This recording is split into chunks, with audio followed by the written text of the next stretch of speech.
আসসালামু আলাইকুম প্রিয় মালয়েশিয়া প্রবাসী ভাইরা, মালয়েশিয়ার সকল অবৈধ প্রবাসীদের জন্য একটি নতুন গুড নিউজ শেয়ার করতে আসলাম। আমি জসিমউদ্দিন সেরেমবান থেকে। প্রিয় প্রবাসী ভাইরা, মালয়েশিয়ার স্বরাষ্ট্রমন্ত্রী দাতক শ্রী সাইফুদ্দিন নাসির তিনি একটি নতুন ঘোষণা দিয়েছেন। অবৈধ প্রবাসী যারা আটক হবেন তারা জেল না খেটে দেশে যেতে পারবেন। 3 ক্যাটাগরির বিষয়ে তিনি ঘোষণা দিয়েছেন। এই বিষয়ে আপনাদের সাথে বিস্তারিত আলোচনা করব। ভিডিওটি সম্পূর্ণ দেখবেন, ভিডিওটি শেয়ার করবেন, চ্যানেলটি সাবস্ক্রাইব করে পাশে থাকবেন। প্রিয় মালয়েশিয়া প্রবাসী বাংলাদেশি ভাইরা, মালয়েশিয়ার স্বরাষ্ট্রমন্ত্রী দাতক শ্রী সাইফুদ্দিন নাসির তিনি গতকাল 5 আগস্ট কেডা প্রদেশে একটি স্কুল উদ্বোধন চলাকালীন সময়ে ওয়ার্গে আসিং বিদেশি শ্রমিকদের বিষয়ে সাংবাদিকদের সামনে একটি নতুন ঘোষণা তিনি দিয়েছেন যে মালয়েশিয়াতে যারা নতুন অবৈধ হয়েছে এরকম লোক যদি অপরাধীতে আটক হয় তারা জেল না খেটে দেশে যেতে পারবে। এখানে 3টি ক্যাটাগরি আছে। ভিডিওটি মনোযোগ সহকারে শুনবেন, মালয়েশিয়ার নিয়মকানুন সম্বন্ধে জেনে নেবেন। 3 ক্যাটাগরির প্রবাসীরা জেল না খেটেই দেশে যেতে পারবে অপরাধীতে আটক হওয়ার পরেও। তিনি ঘোষণা দিয়েছেন যে আগামী মাস অক্টোবর মাস থেকেই অবৈধ প্রবাসীরা জেল না খেটেই দেশে যেতে পারবে। তবে এখানে 3টি ক্যাটাগরির ভিতরে প্রবাসীরা যেতে পারবে। এই ক্যাটাগরিতে আপনি আছেন কিনা ভিডিওটি দেখে জেনে নেবেন। প্রিয় প্রবাসী ভাইরা, স্বরাষ্ট্রমন্ত্রী তিনি বলেছেন যে মালয়েশিয়াতে যারা অবৈধ হয়েছে 1 দিন থেকে 1 মাসের মধ্যে এরকম সময় যদি কোনো অবৈধ প্রবাসীরা ইমিগ্রেশন অপারেশনে আটক হয় তাহলে তাকে দৈনিক 30 রিঙ্গিত করে জরিমানা দিয়ে তাকে দেশে যেতে হবে। তাকে কোর্টে ওঠানো হবে না, তার জেল হবে না, সাজা হবে না, শুধু কিছু টাকা জরিমানা দিয়ে সে দেশে যেতে পারবে।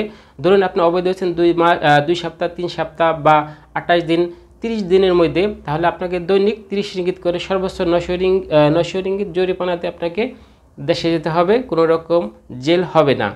এবং কোনো প্রবাসী যদি অবৈধ হওয়ার 31 দিন থেকে 60 দিনের ভিতরে আটক হয়, আপনি অবৈধ হয়েছেন 31 দিনের বেশি হয়ে গেছে এবং 60 দিনের মধ্যে যদি আপনি অপরাধীতে আটক হন তাহলে আপনাকে 1000 রিঙ্গিত জরিমানা দিয়ে দেশে যেতে হবে। আপনাকে কিন্তু কোর্টে ওঠাবে না, আপনার কোনো জেল হবে না।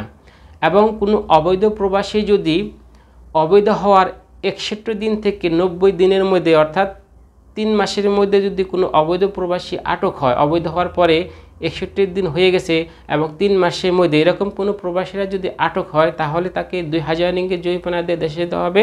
তাকে কোর্টে ওঠানো হবে না, তার কোনো সাজা হবে না। এই বিষয়ে স্বরাষ্ট্রমন্ত্রী বলেছেন যে আগামী মাস অর্থাৎ 2025 সালের ভিতরে আগামী মাস অক্টোবর থেকে এর কার্যক্রম তারা চালু করবে মালয়েশিয়ার জাবাতান ইমিগ্রেশন থেকে।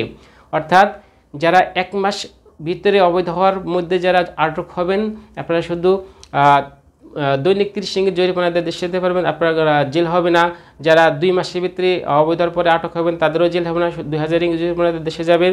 যারা 2 মাস থেকে 3 মাসের মধ্যে যারা অবৈধ হওয়ার পরে আটক হবেন অপরাধীতে তারা 2000 রিঙ্গিত জরিমানা দেশে যেতে পারবেন, আপনার কোনো জেল বা সাজা হবে না। এবং তিনি বলেছেন যে উদাহরণস্বরূপ যদি কেউ 3 মাসের পরে অর্থাৎ 91 দিন থেকে আগামী 9 বছর পর্যন্ত এরকম কোনো লোক যদি অবৈধ হওয়ার পরে ইমিগ্রেশন অপারেশনে আটক হয় তবে তাদের বিষয়ে একটি ফাইল খোলা হবে, তাদের বিষয়ে তাকে কোর্টে ওঠানো হবে। সে কেন এতদিন অবৈধ হয়ে রইল, তার সাজা হবে, জেল হবে। অর্থাৎ 3 মাসের উপরে যদি কোনো অবৈধ প্রবাসীরা ইমিগ্রেশন অপারেশনে আটক হয় তাহলে তাদেরকে অবশ্যই সাজা ভোগ করতে হবে, তারপরে তাদেরকে দেশে যেতে হবে। এবং তিনি বলেছেন যে অক্টোবর মাস থেকে যে নতুন প্রোগ্রামটি চালু হতেছে, যে সিস্টেম, যে নিয়মটি মালয়েশিয়ার ইমিগ্রেশনতে চালু করতেছে সেটা হতেছে, তিনি বলেছেন যে বর্তমানে যারা অবৈধ প্রবাসীরা আটক হয় তাদেরকে 14 দিনের সময় নেওয়া হয় তাদের যাচাই বাছাই করার জন্য, তাদেরকে কোর্টে ওঠানোর জন্য। এবং অক্টোবর থেকে যে প্রোগ্রামটি চালু হতেছে, যে নিয়মটি চালু হতেছে সেটা হবে 1 দিনের ভিতরে তাদের কার্যক্রম, বিচার কার্যক্রম শুরু হবে।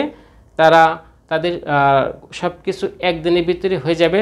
14 দিন বা 2 সপ্তাহ তাদের বিষয় আর সময় নেবে না। এই বিষয়ে তিনি বলেছেন যে মালয়েশিয়ায় যে ইমিগ্রেশনের যে ডিটেনশন ক্যাম্পগুলো আছে সেখানেও অনেক প্রবাসীরা আটক আছে, সেক্ষেত্রে তাদের যে সেলগুলো খুব দ্রুত খালি থাকবে বা খালি হয়ে যাবে, সেজন্য তারা নতুন একটি পদক্ষেপ নিয়েছে। অর্থাৎ অক্টোবর মাস থেকে অবৈধ প্রবাসীরা আটক হলে 1 দিনের ভিতরে তাদেরকে কোর্টে উঠায় তাদেরকে সাজার ব্যবস্থা করা হবে। অর্থাৎ 2 সপ্তাহ অপেক্ষা করা হবে না। এটা ছিল অবৈধ প্রবাসীদের জন্য একটি নতুন ঘোষণা। এটা আগামী মাস অক্টোবর মাস থেকে তিনি চালু করার ঘোষণা দিয়েছেন। প্রবাসী ভাই, এটা ছিল আজকের আপডেট খবর।